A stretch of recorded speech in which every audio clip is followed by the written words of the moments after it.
Bağırırken Hemen yavaş, hemen çık buradan. Sen bana bak gel. Bak söyleyeyim. ya bırak. Tamam mı? 78 45 78 45. 956 75 18. Ya seçer. Abi buradan tutar. Bugün 3. aşama olan genç çiftçimizin küçükbaş hayvan dağıtımını yapıyoruz. 12 tane genç çiftçimizi hayvan dağıtıyoruz. Kişi başı 34 tane, 32 tane dişi, 2 tane de erkek dağıtıyoruz. Bu tabi 30 milyara takabül ediyor. Karşılıksızdır, hibedir, tamamıyla devletimizin bir katkısıdır. Yani bu işsizliği önlemektir. Yani istihdamı yaratmak amacıyla bu hayvanları dağıtıyoruz zaten. Ama şudur yani. Biz küçük başta 12 kişiye verdik. Büyük başta 18 kişiye. Ondan sonra tekrar arılar dağıttık. Arada da 6 kişiye dağıtım yaptık. Bunun amacı istihdam yaratmak, işsizliği azaltmaktır. Başka bir şey amacı yok.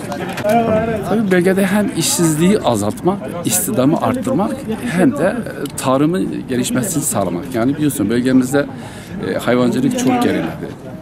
Yani bunu ne yapacağız? Bu şekilde hem çiftçileri destekleyeceğiz, hem tarımın gelişmesini sağlayacağız. Yani hayvancılık konusunda. Yani bizim hedeflerimiz bunlardır yani. 956 77 73.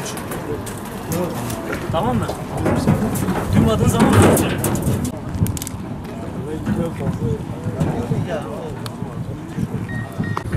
Eski sıcaklar alma.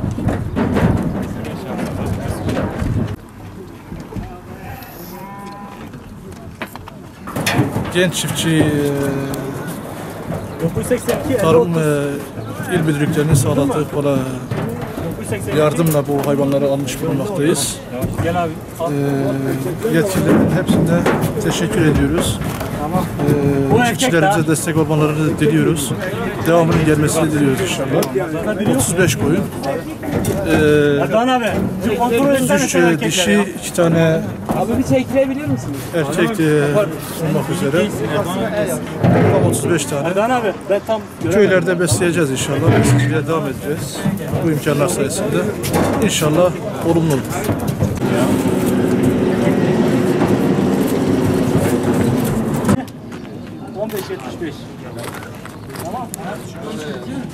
Genç Çiftçi Projesi'ne başvurduk. Allah razı olsun devletimizden. Bugün koyunlarımız geldik, onları alıyoruz. 3 yıl hibe bize vermiş.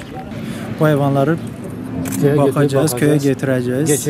Geçimimizi onlarla sağlıyoruz. Budur, başka bir şey yok.